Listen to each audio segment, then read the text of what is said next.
What's up, guys? I am almost done with my real-life obligations that have been keeping me from my all-important online Pokemon time. So, to thank you guys for being so patient and sticking with me, I would like to give you a preview of what I have been planning for the immediate future of the channel, because I'm just so benevolent. None of this is scheduled to be released in any particular order or anything, but I want to do all of it, and I am going to do all of it. We're going to begin with the interviews. These are going to be scaled back significantly, but Earthworm is the big one. The one with Danilo is not really a traditional player interview, but it's going to be interesting. What else is going to be interesting is the metagame analysis stuff. There's a lot of this, and it's going to begin with the conclusion of the Why X is Good in ADV OU series, with these 5 titans of the metagame, which will each receive their own individual video. I'm especially looking forward to the Hera-Gara combo. I think those are going to be incredibly interesting. The Pokemon below them, well, their roles in the metagame and the intricacies that they play within teams and in battles, those can be a lot more easily summarized, so they're all going to be put in the same video for the sake of time. The metric chosen was B- rank because so far in the series, when examining a certain Pokemon's matchups against other Pokemon in the metagame, then we've gone down to B-, because for a beginner's perspective, then that's what's most important, and it's most prudent to start off with that than having to memorize every single Pokemon that can viably be used in the metagame. You know, it's important to know that T-Tar matches up a certain way against Metagross and Swampert, but it's also important to know that it matches up a certain way against Milotic and Porygon 2. And there is stuff beyond B-, absolutely there is. But that's more getting a clearer picture of the entirety of Advance OU. And I think it's easier to just start with the basics. And so down to B-, those are the basics. We absolutely will cover what is beyond B-. Those are some incredibly integral pieces of the metagame residing down there, but we'll get to them. Next up, ADV recently saw some tiering changes. Moltres was found to be so good, it started getting used a ton, and these factors led everyone to unanimously agree, yeah, put this thing in OU. The exact opposite example happened with Raikou. Everyone was like, wow, Raikou kind of sucks, and then it disappeared from usage for a while, and it dropped to BL in the same tiering change as Moltres' Rise. So, for Moltres, we're going to examine what makes it good, and as a result, why it rose to OU. Raikou is going to be a little more intricate, because we're not just going to examine why it sucks, we're going to examine if there's hope. And with this, then we're going to have battle demonstrations. So ladder stuff, and I'm also going to ask some of my friends who are great advanced players to play me with whatever matchup we might want to delve into, so you'll know they know how to use it. And we can scientifically go at it. We can conduct an experiment with Raikou to see if there's hope. Similarly with Regice, because Regice did not drop from OU to BL, several people thought it should. So we're going to conduct an identical experiment with Regice, but to see if it should have dropped to BL, or if it deserved to stay in OU like it did. So I'm looking forward to those very, very much. Next up, another new series, ADV OU teams. This could expand to other generations in the future, of course. But this team by UD was not only unique, but saw significant tournament success from several different players. I think it's incredibly well built, and the results speak for themselves.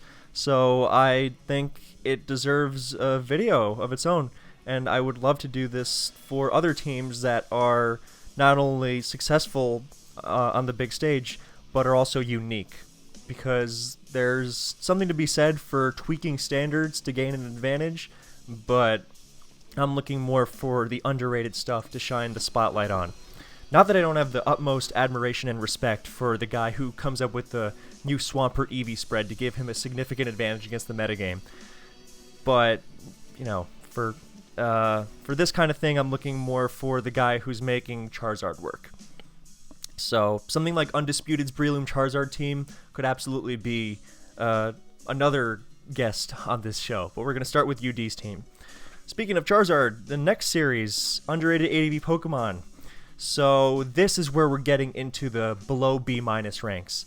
I just picked 5 random Kanto Pokemon that are part of these underrated but good Pokemon. You know, when we say underrated, you know, we don't mean like Solrock, because Solrock, no one uses it because it's really not that good. But these Pokemon are good. They're harder to use than your tried and true standards of T-Tar, Metagross, Skarmory, Gengar, whatever, but they are absolutely viable, and our metric of viable is would bring to a tournament battle you needed to win. So maybe not all of them are equal, but not all Pokemon are equal. And anyway, the point is that we are going to do similar stuff to the Raikou and Regice thing. We're going to delve into what they do and have some battle demonstrations for how these guys and guys like Camerupt function. And the reason we haven't done that so far for the big guys like T-Tar and Metagross and Skarm is because those Pokemon are in like every ADV replay you can find. So you don't have to look very far to see those guys in action. Whereas these underrated guys, I mean, someone brings a Charizard, that's a big deal. You don't see that every day. So that is why we're going to really go in depth and explore their potential. And so laddering stuff, that'll be a fun time. And also I can play, you know, whoever I'm going to ask at the time, like, hey, bring this kind of team and we'll see why Marowak tears it apart, or something like that. So yeah, I'm looking forward to that series as well. Latias and DPPOU, just an analysis of what it does in the tier, what it's changed. Yeah, simple. Part 3, Battles and Tournament Analysis. So the Pokemon's Greatest Battles series recently kicked off with McMegan versus Tasung. I've got a ton more in the works that I'm thinking about. So that's going to continue. And recent Callus Invitational Tournament with the best of the best in advance, then that's going on as well. So I'm going to handpick the best games from the most elite players around in advance and delve into some of those. There's been some just tremendous stuff all around. So part 4, live laddering. This is the fun stuff hinted at in the laddering video I did during the recent Suspect of ADV Baton Pass. So I've got some lofty goals, because why wouldn't I? So number 1 in all 5 gens. This is something I've tried to do before. Came just short. I think M-Dragon did it back on PO, but I think now it would be very fun to do.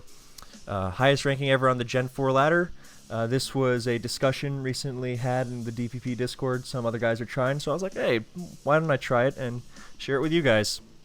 Possibly 3 after, although with how lofty that number is, then I'm not sure it's a figure I would be well equipped to match without, you know, losing my mind. But, you know, it would be fun. You know, journey before destination. The journey is the important part. So, and then just goofing around with fun stuff, because, you know, had a long day, want to make a video, let me fire up my fun old Kabutops team. You know, nothing too serious. See how far you can get, but, you know, mostly just having fun with, you know, silly stuff like Entei.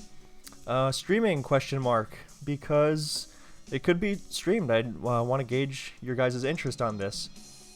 I'm not sure how often I'd stream, but I mean, I wouldn't mind doing it regularly or semi-regularly, so more on your guys' input that I'm asking for later. Now you see the big bad dollar signs. This was not my idea, which makes it so much better. So my boss, False Swipe Gaming, as well as Danilo, they're Melee guys, and apparently in the Melee community there are guys who offer coaching services, and well, I am not one to turn my nose up at cash, but you know, for the sake of your guys' needs, then this, if you choose to partake in this is not going to be you showing me a team and me going, oh well, it's weak to DD Tar, use Swampert. No, you have a quality guarantee for me, or your money back, or you just don't send the money in the first place. But you get my idea. I am going to go above and beyond. If you show me a replay, I'm not going to go, oh, you could have set up Stealth Rock on turn 3. I'm going to go into exactly why you needed to set up Stealth Rock there throughout the whole game. please don't send me like 700 turn nonsense. But you get my point. If you want to improve, I will absolutely help you improve. And if you're good at something, never do it for free. Yeah, so those are the rates. Oh, and if you want to do one-on-one on Discord, I mean, hell, if you want to do a voice call thing, whatever you need, I am down. So those are my fees. Obviously, if I leave for dinner for 30 minutes, I'm not going to charge you for that. And if we only go for 20 minutes, I'm not going to charge you a full 20. So I'm a reasonable guy. I'm not going to rip you off. And if I do, then smear my face all over the internet. But that's not what you're going to get from me, guarantee. All right, so that's the 5-point plan, and we've got some additional stuff. So I would like your guys' input.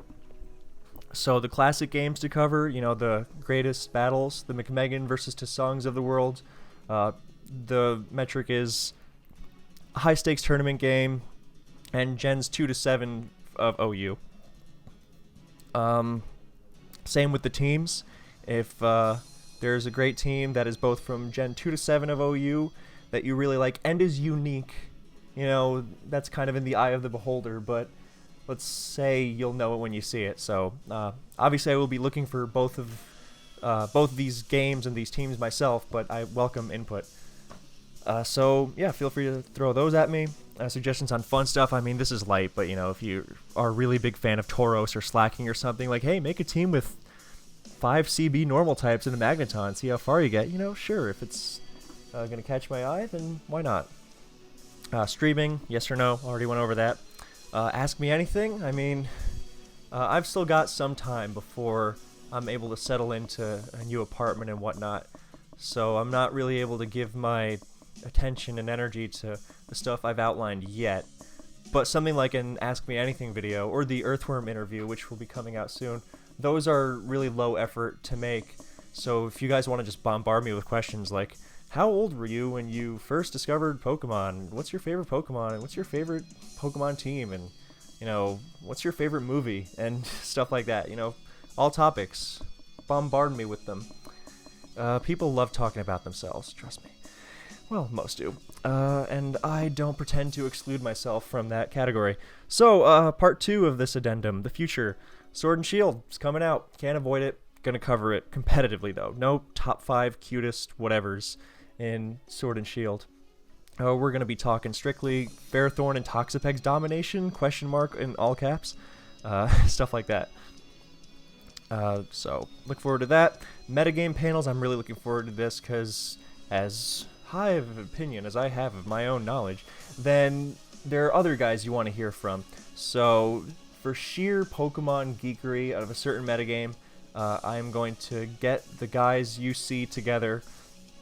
I've already discussed it with them, just gotta iron out times and whatnot. And so, yeah, we're gonna just geek out over those, and I think those are gonna be incredibly fun listens for you guys. If you have a certain question, like, in the DPP video, can you guys discuss why Shaman is no longer good, or something like that, then hit me, What is the advantage of using Grass Knot over whatever on Infernape, stuff like that? Then totally, hit me. Hit us, rather. And finally, I've gotten questions before like, hey, when you're done with the why T-Tar is good in ADV OU, can you tell me why T-Tar is good in DPP OU and Black and White and so on and so forth? We'll get there, don't worry. I have a million things planned.